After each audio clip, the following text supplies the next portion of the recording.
এই নির্বাচন যদি হয়ে যায়, এরকম একটা নির্বাচন যদি, তিনি বলছেন এই নির্বাচনটা হবে হলো অস্ত্র, লাঠি এবং গায়ের জোরে। তো উনি অস্ত্র বলতে বুঝেছেন অবৈধ অস্ত্র, আর লাঠি বলতে বলছেন যেটা গণপিটুনি হচ্ছে, মব হচ্ছে, এইসব দেখা, এইসবের ভয় দেখিয়ে। আরেকটা বলছেন যে যে গায়ের জোরে এই নির্বাচনটা করার চেষ্টা করা হচ্ছে এবং জনগণের উপরে প্রেশার ক্রিয়েট করা হচ্ছে যেন তারা বাধ্য, তারা যেন ইয়েতে যায়, ভোট কেন্দ্রে যায় এবং নির্দিষ্ট জায়গাতে ভোট দেয়। তো শেখ হাসিনার এই ইন্টারভিউটার মধ্যে দুই তিনটা জিনিস আপনি যদি খেয়াল করেন, তিনি প্রথমত হলো এক ধরনের হুঁশিয়ারি দিয়েছেন, যদি আওয়ামী লীগকে বাদ দিয়ে নির্বাচন হয় সেটা আহ, ভবিষ্যতে অস্থিতিশীলতা, দীর্ঘমেয়াদী অস্থিতিশীলতার পরিবেশ তৈরি করতে পারে। সাইফুল ভাই, শেখ হাসিনা আবারও কথা বলেছেন।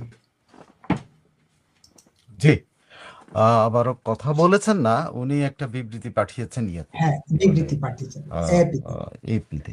আমি একটু ট্রান্সলেট করে দেই প্রথম, তারপরে আমরা মনে হয় বিশ্লেষণে যাই। হ্যাঁ, প্লিজ প্রথমত প্লিজ বিবৃতিটা কি বলেছেন তিনি।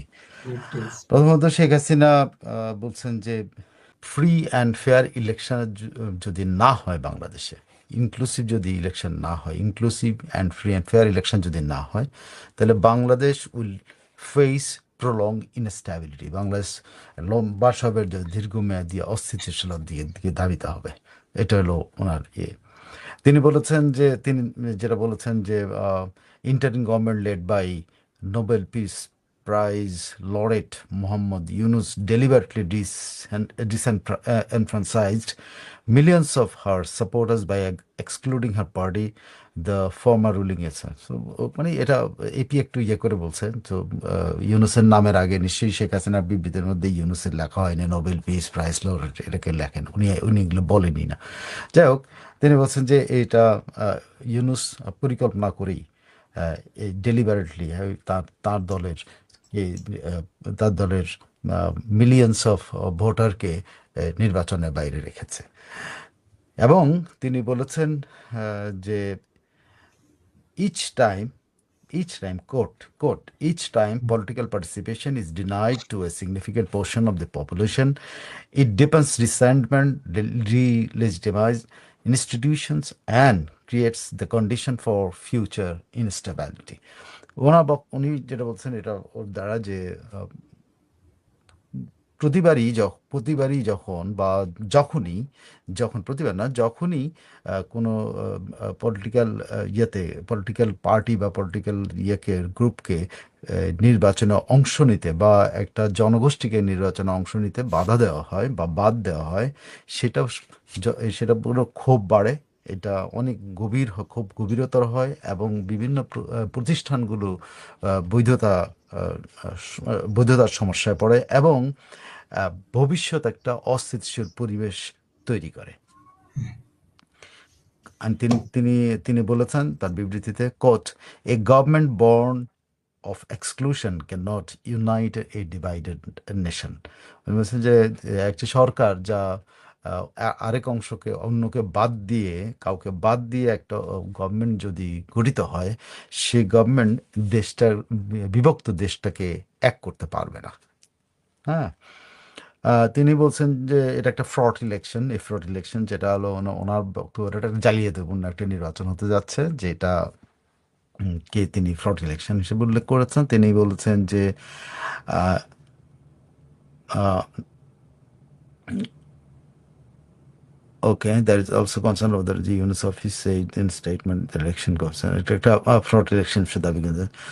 Since the human rights groups have accused the Indian government and civil service, there are also growing concern of the এই বিবৃতির পরে বেসিক্যালি এপি যে রিপোর্টটা করেছে সেটা অনেকটা অ্যানালাইসিস করেছে, মানে বাংলাদেশ পরিস্থিতি এ, সম্পর্কে একটা বর্ণনা দিয়েছে যে বাংলাদেশ কি পরিস্থিতির দিকে যেতে পারে। যদিও শেখ হাসিনার এই বক্তব্যের আগে শেখ হাসিনাও এরকম রিগড ইলেকশন করেছেন এসব এপির রিপোর্টে। এপি শুধুমাত্র ওনার বিবৃতি না, বিবৃতি সহ বাংলাদেশের বর্তমান পরিস্থিতিটার উপর রিপোর্ট করেছে।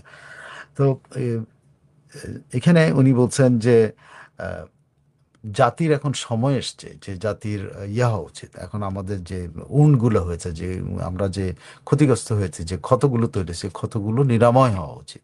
হ্যাঁ, আহ, তিনি বলছেন যে the nation must heal its wounds, জাতিকে তার মানে ক্ষত নিরাময়ের সুযোগ দিতে হবে। হ্যাঁ, তার বক্তব্য হলো তিনি যেটা বলছেন যে তিনি এই ইয়াকে ক্যাঙ্গারু কোর্ট বলেছেন, এবং তাকে যে তার অবর্তমানে যে দণ্ডাদেশ দেওয়া হচ্ছে এটা তুমি ডিসমিস করে দিয়েছেন। তো এই বিবৃতিটা ইমেইলে পাঠানো হয়, এবং উনি মোটামুটি মেলটার মোট মোট মোদ্দা কথা উনি যে বাংলাদেশের যে রাজনৈতিক দলগুলোকে নিষিদ্ধ করার যে সাইকেলটা, এই সাইকেলটা এবং বাংলাদেশের নির্বাচন আম, বাতিল বা বাংলাদেশের নির্বাচন বয়কটের যে রাজনীতির যে দুষ্ট চক্র বাংলাদেশে আবদ্ধ হয়েছে, এইটা বাংলাদেশে এখন প্রয়োজন হলো বাংলাদেশ ভাঙা। যেটা উনি উল্লেখ মোটামুটি বলেছেন যে আগের সময়কার যে বয়কটের যেই প্র্যাকটিসটা ছিল সেটার কথা উনি উল্লেখ করেছেন। তিনি বলছেন যে তিনি স্বীকার করেছেন under her government some elections were not truly participatory. এই প্রথম শেখ হাসিনা প্রকাশ্যে এসে স্বীকার করলেন, নিজে থেকে বিবৃতি দিয়ে স্বীকার করলেন যে তার আমলে, তার সরকারের আমলে কোনো কোনো নির্বাচন সত্যিকারের অংশগ্রহণমূলক ছিল না। This is a big step from Sheikh Hasina to accept যে তার বিরুদ্ধে যে অ্যাকুজিশনগুলো ছিল, সেই অ্যাকুজিশনটাকে উনি অ্যাকসেপ্ট করেছেন, এবং উনি এই যে স্বীকার করে নেওয়া, এই স্বীকার করে নেওয়ার, বাংলাদেশে স্বীকারের রাজনীতি নাই। বাংলাদেশে মানে আত্মসমালোচনার রাজনীতি খুব রেয়ার। এই অস্বীকারের রাজনীতির মধ্যে শেখ হাসিনা যে স্বীকার করলেন যে তার সময়, তার সরকারের সময়ের কোনো কোনো নির্বাচন পার্টিসিপেটরি ছিল না, অংশগ্রহণমূলক ছিল না। কারণটা কি? কারণ ছিল, তার কথা ছিল court, because major political parties choose to boycott Democratic processes. তিনি বলছেন, যদিও তারটা অংশ, এটার কারণ হিসাবে তিনি বলছেন যে মেজর পলিটিক্যাল পার্টিগুলো এটাতে অংশগ্রহণ করে নাই।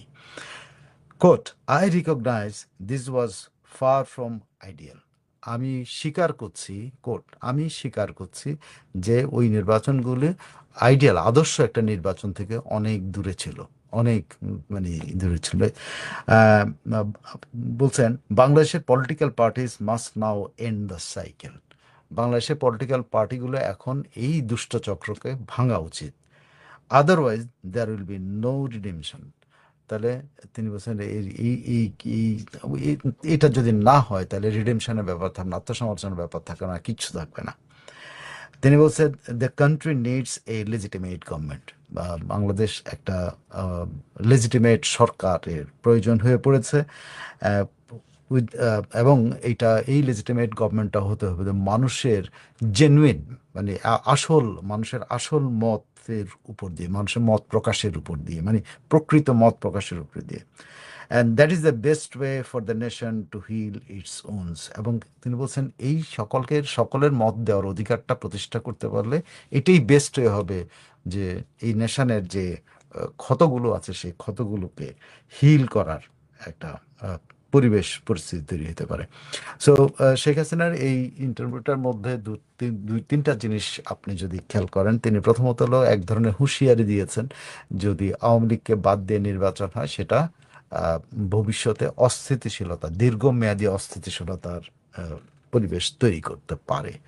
তিনি তিনি বলেছেন যদি আওয়ামী লীগকে বাইরে রেখে নির্বাচন করা হয় তাইলে অতীতের মতো যে একটা পার্টিসিপেটরি নির্বাচন না হওয়ার যে দুষ্টচক্র, সেই দুষ্টচক্রের মধ্যে বাংলাদেশ থেকে যাবে, এবং বাংলাদেশ এই দুষ্টচক্র থেকে বেরোতে পারলো না, এবং জাতি ক্ষত করতে পারলো না।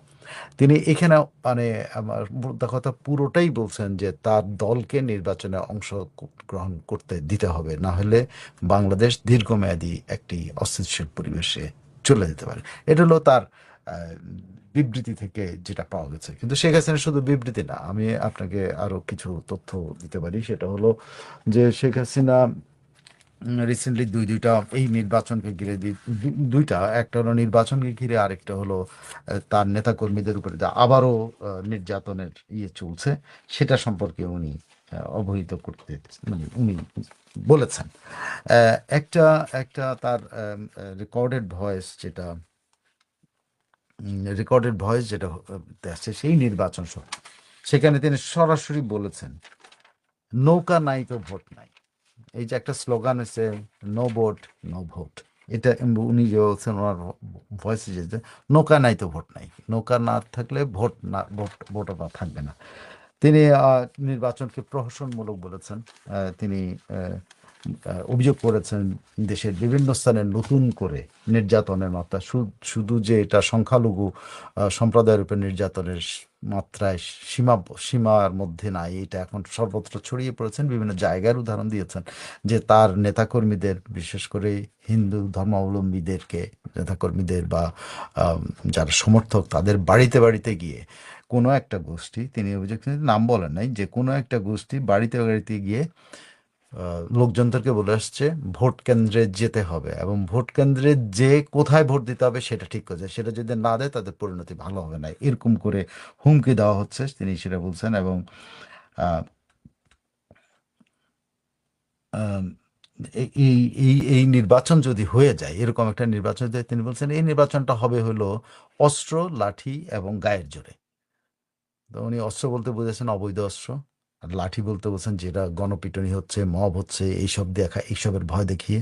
আরেকটা বলছেন যে যে গায়ের জোরে এই নির্বাচনটা করার চেষ্টা করা হচ্ছে এবং জনগণের উপরে প্রেশার ক্রিয়েট করা হচ্ছে যেন তারা বাধ্য, তারা যেন ইয়েতে যায়, ভোট কেন্দ্রে যায় এবং নির্দিষ্ট জায়গাতে ভোট দেয়, সেটা ব্যাপারে চাপ দিচ্ছেন।